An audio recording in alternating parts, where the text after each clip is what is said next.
Bonjour tout le monde, j'espère que vous êtes toutes et tous bien et aujourd'hui on se retrouve pour une nouvelle vidéo et je reviens à nouveau sur la saga X-Men. Ça y est, j'arrive enfin au terme de tous mes visionnages et revisionnages donc sur la saga X-Men. Voilà, donc j'ai terminé la première trilogie, j'ai déjà revu le commencement et les of Future Past sur lesquels on reviendra un peu plus tard, mais d'ailleurs je serai peut-être pas tout seul pour parler, mais avant tout cela, X-Men Origin Wolverine, celui qui a fait couler le plus d'encre auprès donc des fans des comics et même de la franchise X-Men en général, donc réalisé par Gavin Hood, donc qui met en scène un certain Wolverine en solo, donc qui porte haut la main ce nouvel opus, donc X-Men Origin Wolverine, on le rappelle, donc le premier volet d'une trilogie entière sur le personnage, voilà, mais ça je pense que la trilogie Wolverine aussi on aura l'occasion d'en reparler, mais je voulais quand même insister sur le fait que pour moi Origin Wolverine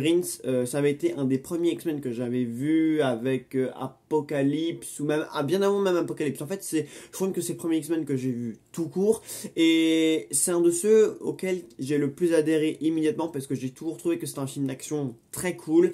qui posait bien les bases sur le personnage, qui nous expliquait bien tous les éléments qu'on n'avait pas dans la première trilogie, ni dans la suivante. Donc je trouve que c'est un film qui est très cohérent, qui est très complet, parce qu'il faut quand même rappeler que l'histoire d'Origin Wolverine se déroule sur plus de 150 ans, étant donné que le personnage de Logan, étant donné qu'il ne vieillit pas, traverse énormément d'éléments de l'histoire, toutes les guerres, etc. Donc jusqu'à l'arrivée de l'école, Charles Xavier et tout ce qui va s'en suivre après. D'ailleurs, c'est un film qui est très bien relié, même dans sa finalité, avec la première trilogie, hein, puisqu'on le rappelle, on a ce caméo de Charles Xavier. Alors, j'ai oublié de préciser que cette vidéo serait sans spoiler, mais voilà, évidemment, si j'ai besoin de parler du film pour vous dire le pourquoi du comment je l'ai aimé, évidemment, j'ai besoin de spoiler. Voilà, donc si jamais vous n'avez pas encore vu ce film, vous pouvez aller revoir ou découvrir le film et vous me retrouvez sur cette vidéo après. Donc comme je le disais, pour moi c'est un film que j'ai toujours trouvé très cool, même si peut-être problématique dans son existence. Je m'explique. Le souci en fait c'est que j'ai toujours trouvé maintenant, et même d'autant plus que depuis que j'ai découvert la première trilogie, que Wolverine avait toujours été celui à qui on avait accordé beaucoup trop de crédit. Voilà, c'est celui qui porte presque la trilogie X-Men, c'est un de ceux qu'on voit le plus, en plus du fait qu'il est sa trilogie, qui soit de nouveau au centre de X-Men Days of Future Past. Bon, après, dans les autres films, on le verra un peu moins, hormis ces quelques secondes d'apparition dans X-Men Apocalypse, mais par exemple, bon, dans Dark Phoenix, du coup, le personnage a été complètement mis de côté, et finalement, on ne le retrouvera vraiment dans toute sa splendeur que dans Logan. Mais en soi, voilà, juste la décision d'avoir fait un spin-off finalement sur Wolverine, alors que c'est un des personnages déjà les plus omniprésents dans la première trilogie X-Men, je spécifie en fait que c'était une bonne idée. Bon, le film existe, le film est bien, mais je me dis qu'il aurait peut-être été plus intéressant, même en général pour le public, en fait, de se concentrer sur quelqu'un d'autre qu'on n'avait quasiment pas vu. Je pense notamment peut-être à Cyclope, à Melinda, à Kitty Pryde, en fait, des personnes qui étaient toujours restées en arrière-plan, même dans les deux trilogies, voilà. Parce que autant,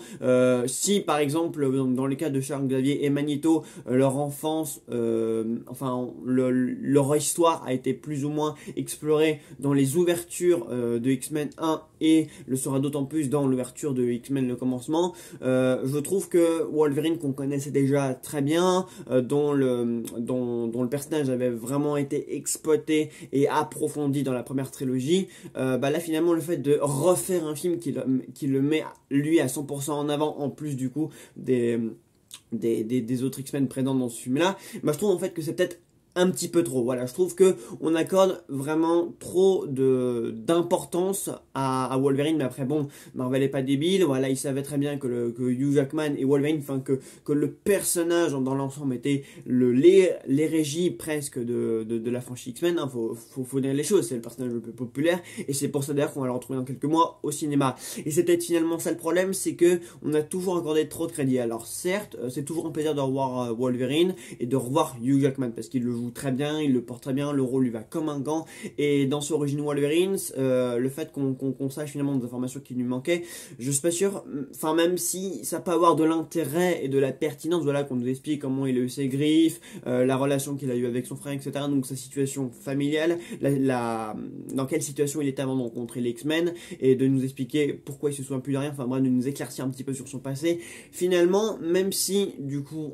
on le sait, je vois aujourd'hui ce film comme une sorte de solo Star Wars story. Donc, bien sûr, je fais référence au spin-off sur Han Solo, que aujourd'hui, par contre, bon, le spin-off sur Han Solo, bon, on est sur deux univers totalement, mais c'est un petit peu une comparaison dans le sens où c'est un spin-off qui nous apporte des éléments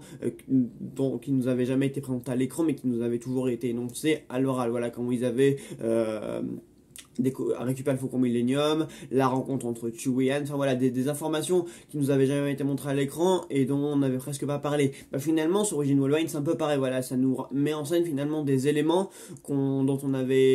avaient déjà été énoncés dans les films précédents, sans jamais nous être montrés. Mais une fois qu'on les voit, finalement, on se dit, ouais, c'est cool, mais est-ce que c'était vraiment nécessaire? Est-ce qu'il y avait vraiment besoin de faire ce spin-off là? Après, moi, il y a énormément de choses que j'aime beaucoup, voilà, notamment tout le segment entre Wolverine donc, et la femme qu'il aime, Kyla, voilà, et toute la scène où il la pense morte, cette scène est vraiment bouleversante. Après, finalement, cette origine Wolverine est finalement un film de vengeance, voilà, puisque c'est dans cette quête de vengeance finalement qu'on va vraiment découvrir le pourquoi du comment Logan est devenu le mutant qu'on a connu dans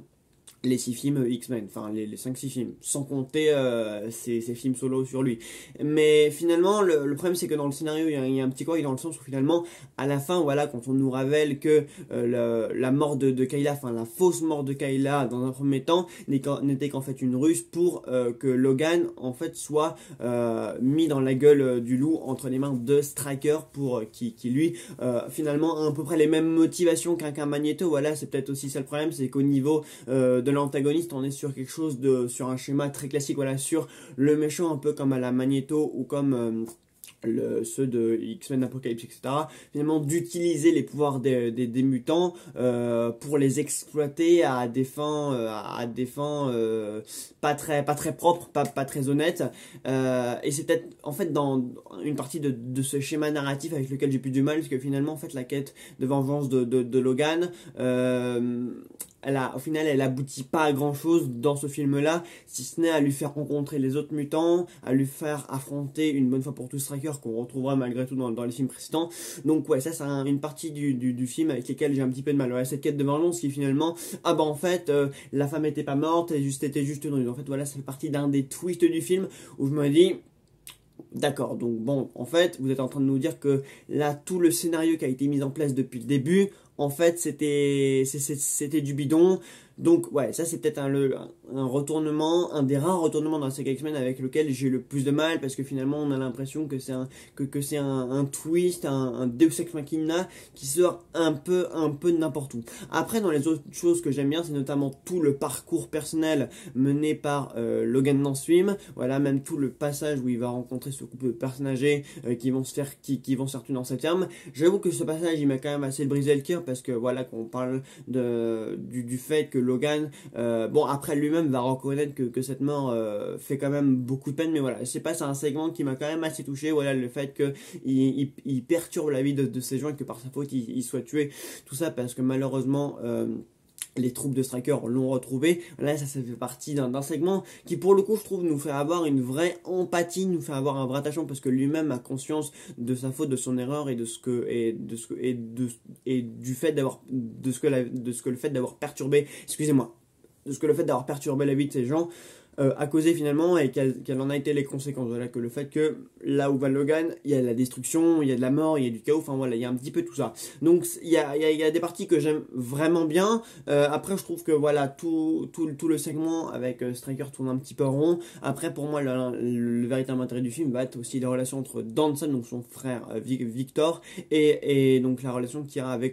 entre Logan et Danson. Voilà, je trouve que il y a de très bonnes scènes. Voilà, leur relation, elle est quand même bien exploitée. Même dans leur passé, on comprend en fait tout le parcours qu'ils ont entre frères et sœurs, frères, puis ennemi parce que finalement Victor change totalement de camp et devient un méchant charismatique. D'ailleurs, Liev Schreiber,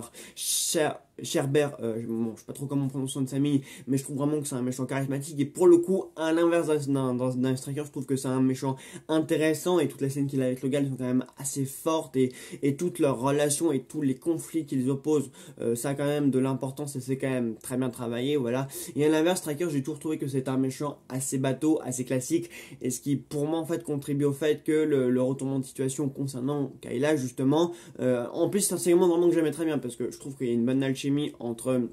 l'actrice qui joue Kayla et Wolverine. Voilà, je trouve que c'est quelque chose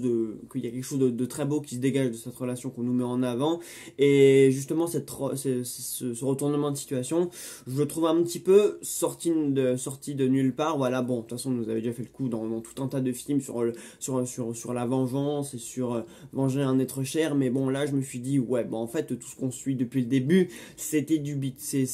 c'était bateau, donc ça m'a un petit peu déçu, ce qui m'amène à penser que voilà, Striker est pas vraiment un méchant que j'apprécie, et heureusement du coup qu'on a en plus dans ça pour vraiment compenser. Dans les autres choses que j'aime bien aussi, c'est toute la mise en place des autres mutants au début, voilà, et de pourquoi Wolverine a tenté de refaire sa vie ailleurs, voilà, le fait qu'on découvre d'autres mutants, d'autres personnages qu'on n'avait pas vu jusqu'à là sur grand écran, ça c'est quand même très très cool, et notamment parmi ces mutants, l'introduction un peu raté, voilà, pour le climax de Deadpool, voilà, la première incursion de Deadpool dans l'univers d'X-Men. Bon, alors évidemment, rien à voir avec le Deadpool qu'on va retrouver dans quelques mois, mais cela dit, ça n'a jamais été une version que j'ai détestée. Voilà, bon, cela dit, je préfère quand même la version actuelle, mais je trouve qu'il y a quand même du style et beaucoup de violence dans l'affrontement qu'ils vont avoir à la fin. Je trouve pas que ce soit une introduction si ratée que ça, voilà, même si le parcours du personnage reste quand même assez dans l'ombre, je trouve pas que ce soit une introduction très ratée. Bon, après, je suis d'accord, c'est quand même le personnage, là, dans cette version-là, il est quand même extrêmement moche, mais je me dis, franchement, ça va. C'est pas le plus gros défaut du film, c'est pas pour moi le plus gros problème, voilà, c'est juste que visuellement, ça rend quand même moyen, mais voilà, dans la grosse âme qui ressort de la main, je trouve ça quand même assez classe, et ça donne un très bel affrontement avec Logan. Pour le climax, voilà, donc dans un sens, voilà, visuellement, c'est vrai que c'est plus visuellement que scénaristiquement que pour moi ça pose problème. Voilà, je dirais que l'introduction physique du personnage de Deadpool, voilà, en tant que cobaye de Striker, ça fonctionne moyen. Autant ce que ça rend finalement, et voilà, toute la scène où il souffre comme ça, où il se présente à Logan pour l'affronter, et tout leur combat qui va suivre, les pouvoirs du personnage, franchement, ça a quand même de la gueule. Et puis après, dans toute la finalité, voilà, les scènes d'action, je les trouve quand même assez bonnes, je les trouve quand même assez fortes. Puis bon, là, on nous met quand même un Logan au plus bon et au plus fort, et un Logan au sommet, tout simplement. Donc ça contribue aussi à la puissance et à la portée des scènes d'action. Et puis voilà, toute la fin qu'il a relié, donc du coup, à la première trilogie X-Men, je le trouve quand même assez réussi. Voilà, on nous explique du coup pourquoi Logan a perdu la mémoire, ce qui pour moi, du coup, contribue davantage à gâcher la relation qu'il a eu pour moi avec Ayla. Bon, là on essaye un petit peu de dissimuler ce mauvais retournement de situation, tout en établissant une cohérence avec la saga X-Men, mais au moins c'est un film qui est quand même bien relié, qui est quand même cohérent avec les films qui suivront, et ça c'est quand même une très bonne chose. Donc oui, pour moi Origin Wolverine c'est un bon film, voilà, avec quelques failles scénaristiques, avec quelques petits problèmes qui tout de même pour moi font que c'est un film que je peux pas totalement adorer non plus, voilà, pas plus qu'un X-Men 1, ou pas plus qu'un X-Men le commencement, ou pas plus qu'un X-Men The Future Pace, voilà, mais c'est quand même un film que j'aime beaucoup. Je trouve que les gens lui ont un peu trop crié dessus, ou alors qu'il n'y a pas spécialement de raison, mais ouais, c'est un film quand même auquel je trouve beaucoup de points forts, voilà, le segment entre Wolverine et Kayla, toute l'intrigue entre Wolverine et Dan le Sabre, un méchant que je trouve assez bateau, mais une fin quand même que je trouve globalement réussi, et un film que je trouve cohérent, complet, généreux, fourni, etc. Même si on suit un schéma quand même de vengeance assez classique, mais bon, ça, à la rigueur, il y a des petits problèmes sur lesquels je peux passer, mais globalement, ça reste quand même un film que j'aime beaucoup. Voilà, donc je vous invite quand même à le revoir. Moi je l'ai revu et ça m'a pas empêché d'apprécier le film une nouvelle fois. Et même si peut-être que faire encore une fois un film sur Wolverine, il y a peut-être mieux à faire. Voilà, c'est peut-être... Je vais conclure cette vidéo sur ça, il y a quand même peut-être mieux à faire qu'un spin-off, qu'un nouveau film, encore une fois centré sur Wolverine qu'on avait déjà beaucoup vu et qu'on reverra encore même après ce film-là. Voilà, bah écoutez, j'espère que la vidéo vous aura plu. Ouais, n'hésitez pas à me faire vos retours sur X-Men Origins Wolverine, c'est plutôt on se retrouve très très vite pour continuer sur la saga X-Men ou peut-être un peu d'autres sujets. Salut à tous.